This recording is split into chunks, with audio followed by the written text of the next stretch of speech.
An immigrant mechanic fixed a wealthy man's car for free, never realizing he just earned a partnership. This was the moment that would change both their lives forever, though neither man could possibly know it as rain drummed against the rusted metal roof of Alejandro Reyes' small auto shop on the forgotten edge of the city. The late autumn storm had been relentless for 3 days, turning the unpaved parking lot into a muddy lake that reflected the flickering neon open sign, the only bright spot in the gathering dusk. Inside, Alejandro wiped grease-stained hands on a rag that had seen better days, much like everything else in his life. 38 years old, with deep smile lines that rarely saw use anymore, he moved with the careful precision of someone who had learned that mistakes were luxuries he couldn't afford. "Papi, I'm hungry." Sophia's small voice came from the makeshift office corner, where his 9-year-old daughter sat surrounded by homework papers. Her dark curls fell across her face as she concentrated on math problems, her pencil moving in the determined way that made his chest ache with pride and worry in equal measure. "Just a little longer, Mia." His voice carried the musical remnants of his homeland, a place that existed now only in Sophia's bedtime stories. Senor Martinez might still come for his truck, but they both knew Senor Martinez wouldn't come. Not in this weather, not this late. It would be another day of barely breaking even. Alejandro glanced at the calendar on the wall where red circles marked upcoming bill due dates, then at the small jar labeled Sophia's College that held fewer bills than last month. 5 years in America, and still the dream seemed to be slipping through his fingers like the motor oil that perpetually stained his skin. The sudden splash of tires cutting through standing water made them both look up. Headlights swept across the grimy windows as a vehicle pulled in. Not the rattling pickup of a regular customer, but something that purred even through the downpour. "Wait here," he told Sophia, grabbing his jacket as he stepped into the rain.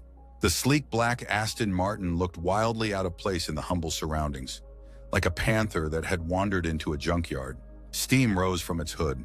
The driver's door opened, and a tall man in a charcoal suit emerged, seemingly oblivious to the rain soaking into expensive fabric. His silver-streaked dark hair and clean-shaven face belonged on magazine covers, not in this forgotten corner of the city. "Are you still open?" The man's voice carried authority without effort, the kind that came from a lifetime of being listened to. Alejandro nodded, raindrops sliding from his worn baseball cap. "Yes, sir." What seems to be the problem? It just stopped. Frustration creased the man's brow as he gestured to the car. "I have a meeting in an hour that I absolutely cannot miss." Alejandro motioned toward the garage. "Put your seat, pull it in. I'll take a look." Once the vehicle was inside, Alejandro moved with focused efficiency, checking the obvious issues first. The luxury car's engine compartment was like an alien landscape compared to the used American and Japanese models he usually serviced, but machines spoke a universal language he had understood since childhood. The wealthy man paced, checking his watch repeatedly. "Can you fix it?" Alejandro's trained hands found the issue within minutes. A serpentine belt had snapped, taking out the water pump with it. "Simple enough, but the parts? I can fix it, but I don't stock these parts.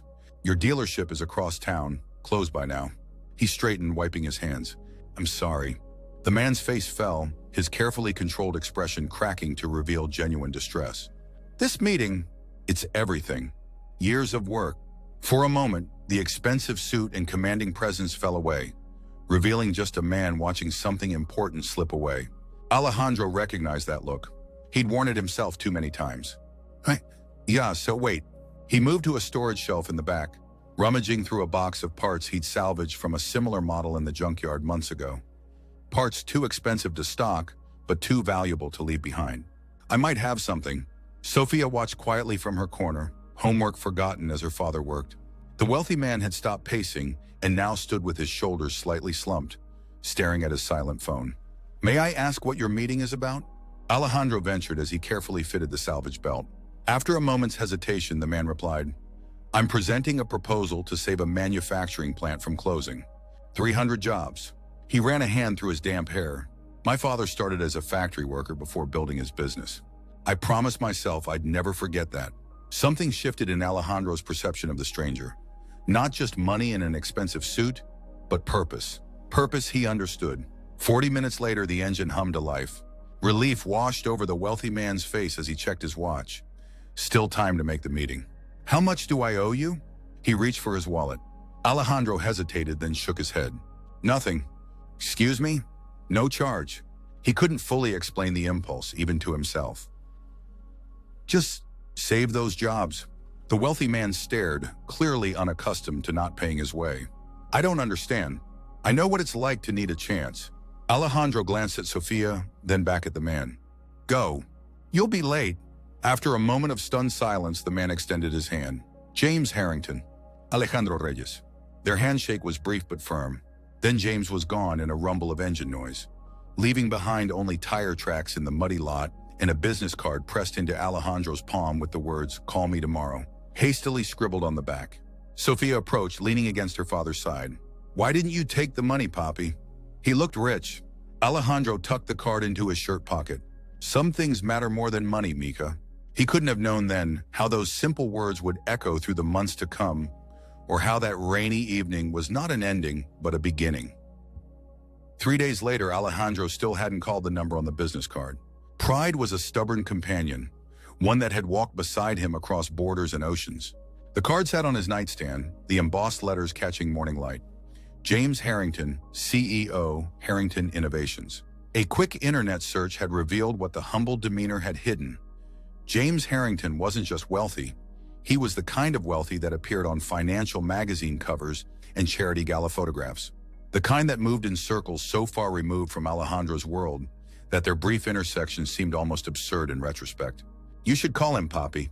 Sofia sat at their small kitchen table, spooning cereal with one hand while her other held the business card she'd sneaked from his room.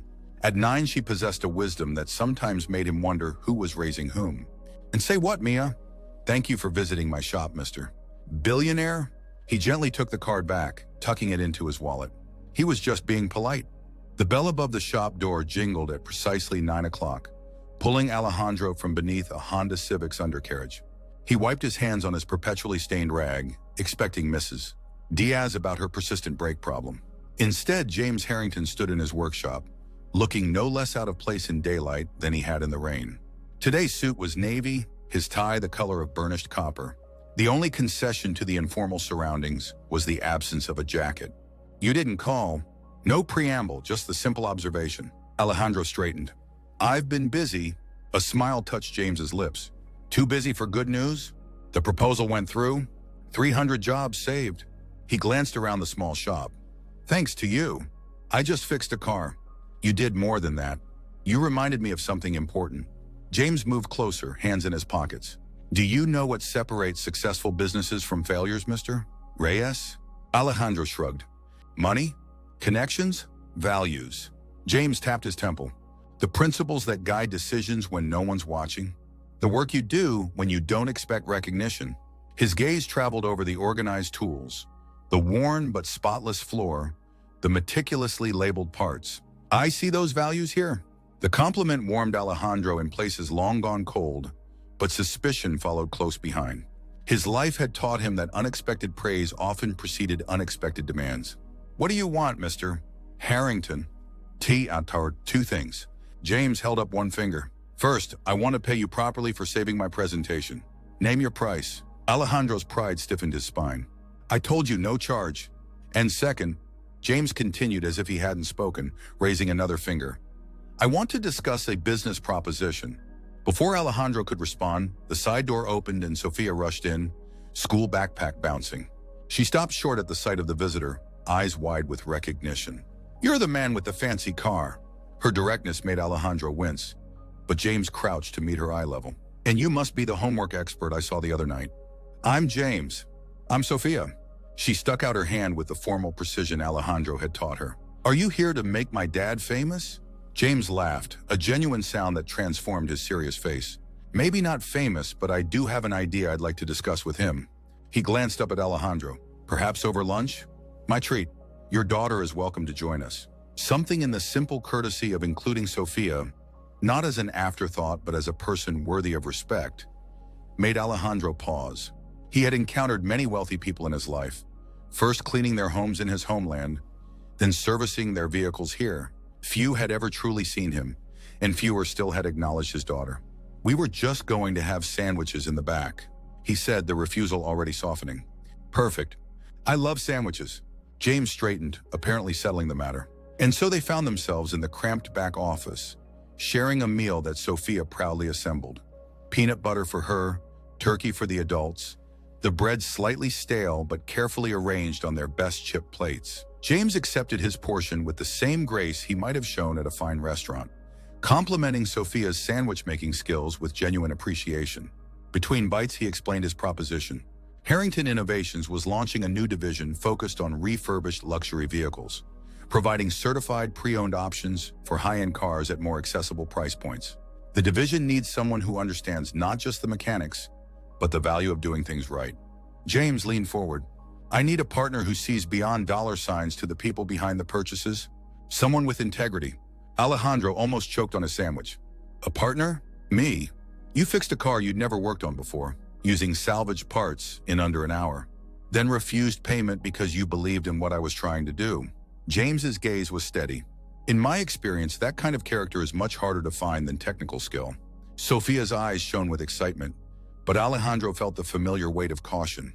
I'm just a mechanic, Mr. Avery Harrington. I don't know anything about running a luxury business. James, please. He set down his sandwich. And you know more than you think. But what you don't know, you can learn. What can't be taught is the integrity I witnessed the other night. When James finally left 2 hours later, he laid out a proposal that made Alejandro's head spin.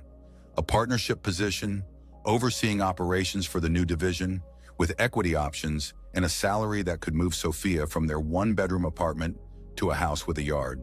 All contingent on a 6-month trial period starting immediately. Think about it, James said at the door, leaving behind a folder of details. Talk to a lawyer if you want, but know this, I didn't come here out of charity or obligation. I came because I recognize potential when I see it. After he left, Sophia bounced on her toes. Are we going to be rich, Papi? Alejandro sank into his chair, staring at the folder. I don't know what we're going to be, mija. That night, after Sophia had fallen asleep, Alejandro sat at their small kitchen table, the folder open before him. The numbers were staggering. More money than he'd ever imagined earning. But it was the smaller details that caught in his throat. Health insurance that would cover Sophia's asthma medications without the monthly scramble to afford them. A college savings plan match.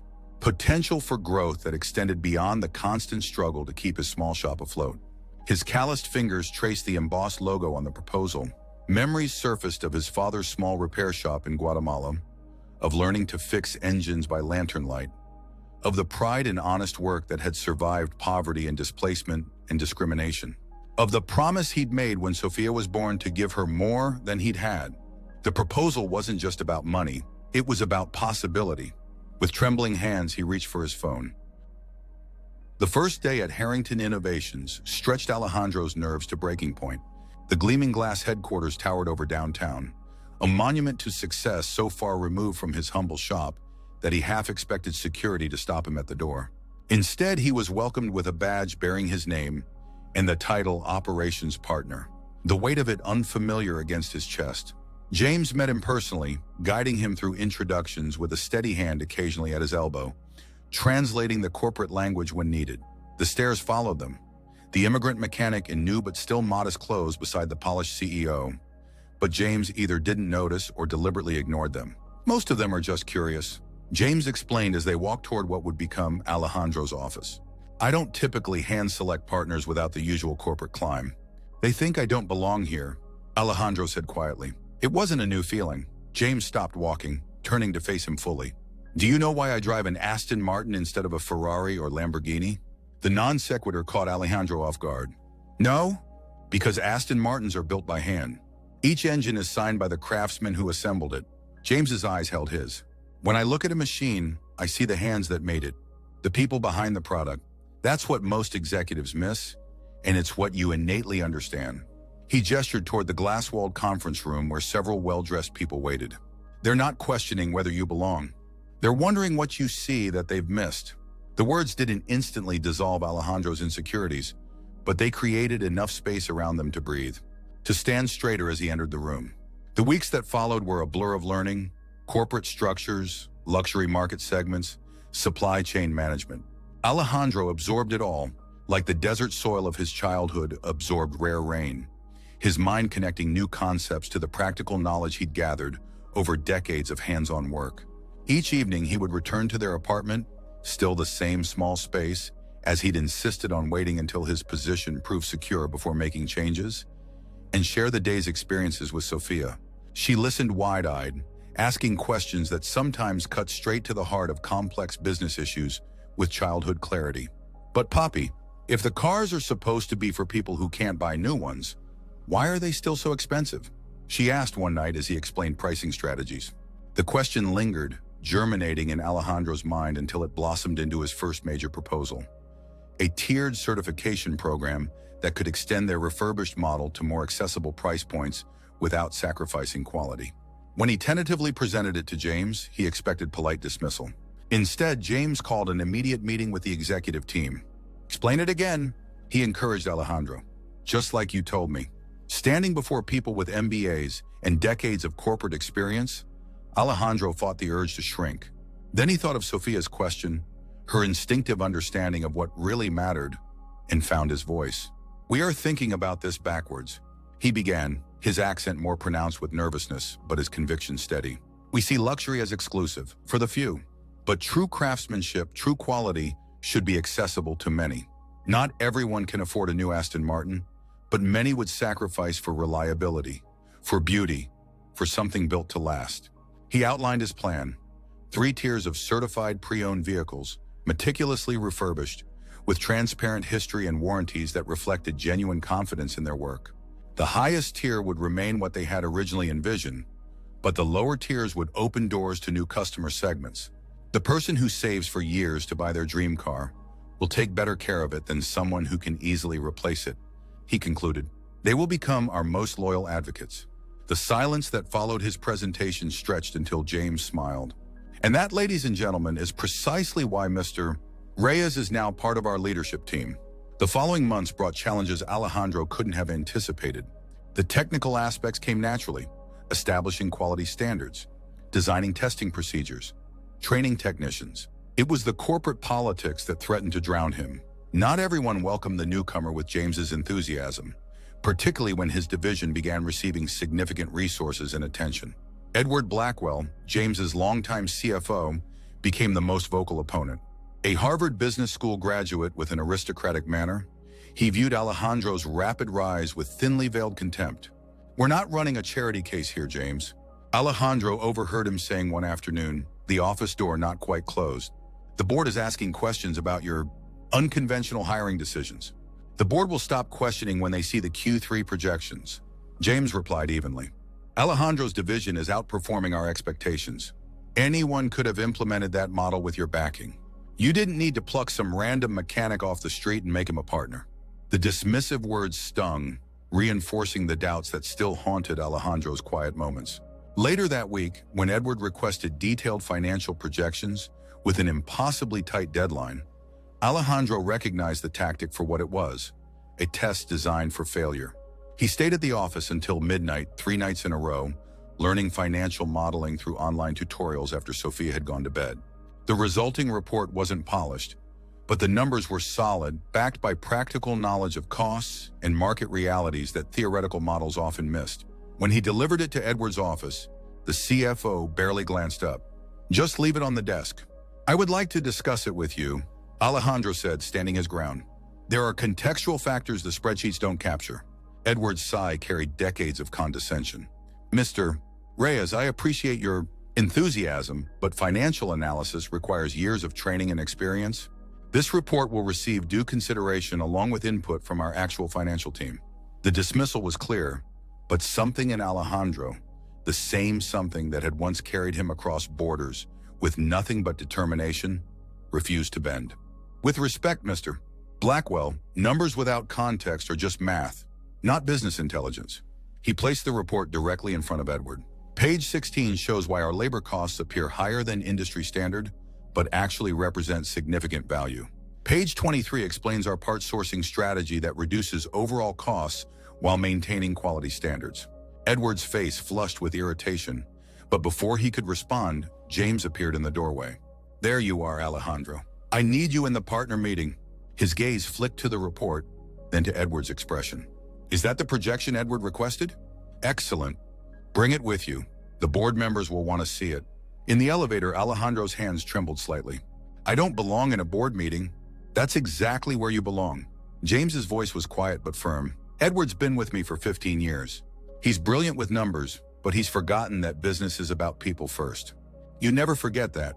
The board meeting should have terrified him, but as Alejandro presented his division's progress and plans, he found unexpected strength in the truth of what they were building. He spoke of craftsmanship and second chances. For vehicles, yes, but also for the technicians they were hiring and training, many from backgrounds similar to his own. "Our retention rate is 97%, he noted, pointing to a graph. "These are skilled jobs with growth potential for people often overlooked by traditional hiring practices." When questioned about costs, he didn't hesitate to address Edward's concerns directly. "Our labor investment appears higher because we're building capacity and expertise that will become our competitive advantage. Anyone can refurbish a luxury car. Not everyone can do it with the integrity that builds customer trust." Afterward, James walked him to his office. "You just earned your partnership in front of the people who matter most," he said simply. That evening, Alejandro finally called the realtor Sophia had circled in the newspaper weeks earlier. It was time to look for a house with a yard. 6 months turned into a year. The refurbished luxury division, now branded Renaissance, expanded from a pilot program to a core business unit. Alejandro's team grew from a handful of skeptical technicians to a diverse crew of 60, many recruited from community colleges and immigrant associations. The house with a yard became reality, a modest 3-bedroom in a good school district with a maple tree perfect for the tire swing Sophia had always wanted. Each morning as Alejandro drove to the headquarters in his company car, a refurbished Jaguar he still couldn't quite believe belonged to him, he passed his old shop, now leased to a young mechanic with dreams of his own.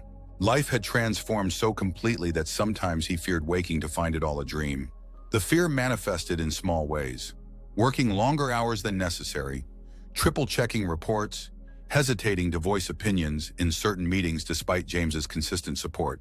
"You've earned this," James reminded him after a particularly tense executive committee meeting where Alejandro had successfully defended their expansion timeline against Edward's proposed delays. "Stop walking on eggshells." Easier said than done. The corporate world remained foreign territory, its unwritten rules and subtle hierarchies a minefield for someone without the right background or education. For every ally he'd made, there seemed to be another Edward waiting to expose him as an imposter. The annual charity gala became a perfect illustration of this lingering divide. Held at the city's most exclusive hotel, the event brought together Harrington Innovation's leadership team, board members, and major clients for an evening of philanthropy and networking. Alejandro's invitation arrived with an embossed note from James. "Your presence is not optional. Renaissance needs representation." Sophia helped him prepare, solemnly approving the new suit they purchased for the occasion and practicing introductions in their living room. "You have to smile more, Poppy," she instructed. "Rich people like smiling." Her innocent wisdom made him laugh, easing the knot of anxiety that had been building all week. "When did you become such an expert on rich people, mija?" She considered this seriously. "From watching TV, and from knowing Mr. James."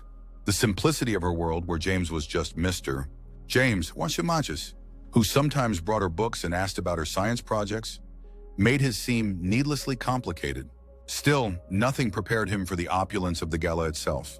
Crystal chandeliers reflected in marble floors, women draped in jewelry that could have funded his old shop for years, conversations that casually referenced vacation homes and private schools.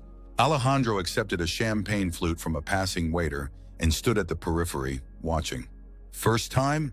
The voice beside him belonged to a woman in her 40s, elegant in a simple black dress, her dark hair streaked with silver. Alejandro nodded. "That obvious?" "Only to another outsider." She extended her hand. "Diana Chen. I run the foundation that's receiving tonight's donations." Her handshake was firm, her eyes kind but shrewd. As they talked, Alejandro learned she had grown up in public housing, worked her way through college on scholarships, and now directed millions in philanthropic investments. She navigated the room with practiced ease but never quite lost the watchful quality of someone who had learned to assess threats early. "The trick," she confided, "is remembering that most of them are more insecure than they appear. Old money worries about relevance. New money worries about acceptance. Everyone worries about something." When James found them deep in conversation about educational equity, His pleased expression suggested the introduction hadn't been entirely coincidental. "I see you've met our newest partner," he said to Diana. "Alejandro's Renaissance division is revolutionizing how we think about value and accessibility." The evening flowed more easily after that. Diana introduced him to Foundation board members who became interested in Renaissance's hiring practices. A conversation about technical training programs led to potential partnerships with community colleges. Even Edward, watching from across the room, seemed less threatening in this context. Just another executive balancing a plate of hors d'oeuvres while making small talk. As the evening wound down, Alejandro found himself on the terrace, taking a moment of quiet beneath stars dimmed by city lights. James joined him, loosening his bow tie with a sigh of relief. "Successful night," he commented. "Diana thinks you should join her education committee." "She mentioned that." Alejandro leaned against the stone balustrade. "Still strange to think people value my opinion on these things. When will you stop being surprised by your own worth?" The question wasn't accusatory, but gentle, concerned. Alejandro considered it honestly. "Perhaps when I stop feeling like I'm one mistake away from losing everything." James was quiet for a long moment. "Do you know what I saw that night in your shop?" he finally asked. Not just skill or kindness, though both were there. "I saw someone who had built something meaningful despite every obstacle. Someone who understood what truly matters in business and in life." He turned to face Alejandro fully. "The partnership papers become permanent next month. The board vote is unanimous. Renaissance is officially yours to lead, unless you have doubts." The weight of the moment settled over Alejandro. Not just the professional achievement, but the distance traveled from that rainy night when a desperate man had appeared in his failing shop. The countless small choices and large leaps of faith that had brought him here. "No doubts," he said finally. "Just gratitude." James smiled, clapping him on the shoulder. "Good, because we're expanding Renaissance internationally next quarter, and I need someone I trust to oversee it." Later that night, Alejandro sat on Sophia's bed, recounting a modified version of the evening as part of their nightly ritual. She listened with heavy-lidded attention, fighting sleep to hear about the party with fancy people. "Are you happy, Poppy?" she asked as he tucked the blanket around her shoulders. The question caught him by surprise. Children's ability to cut straight to essential truths. He thought about the complexity of the answer, the stress and the satisfaction, the lingering insecurities and the growing confidence, the memory of struggle and the reality of security. "Yes, mija, I am happy." He brushed dark curls from her forehead. "Are you?" She yawned. "I like our new house, and I like that you smile more now." Simple metrics for happiness, yet somehow more meaningful than all the performance indicators and financial projections that filled his workdays. "Mr. James was right about you being special," she murmured, drifting toward sleep. "When did he say that?" Alejandro asked, surprised. "When he came to my school career day. He said you fixed more than just his car." Her voice faded as sleep claimed her. "You fixed his company, too." Alejandro sat in the gentle darkness of his daughter's room, her words echoing in his mind. Outside the window, the tire swing moved slightly in the evening breeze, casting moon shadows on the lawn they now called their own. In the morning, there would be meetings and spreadsheets and corporate challenges. There would be those who still saw him as an outsider, and moments when he questioned his own belonging. But there would also be purpose and pride, and the knowledge that his journey mattered. Not just for Sophia's future, but for others who might follow the path he was helping to clear. An immigrant mechanic had fixed a wealthy man's car for free, never realizing he had just earned a partnership. But perhaps the deeper truth was simpler still. Two men from different worlds had recognized something valuable in each other, and in doing so, had built something neither could have created alone. The real partnership wasn't found in legal papers or equity agreements, but in the bridge they had built between their disparate experiences. A bridge others might now cross in both directions. Alejandro rose quietly, kissing his daughter's forehead before leaving her room. Tomorrow would bring new challenges, but tonight, in the quiet of a home built on second chances, he allowed himself to fully inhabit the present miracle. This moment, this life, this unexpected journey of belonging.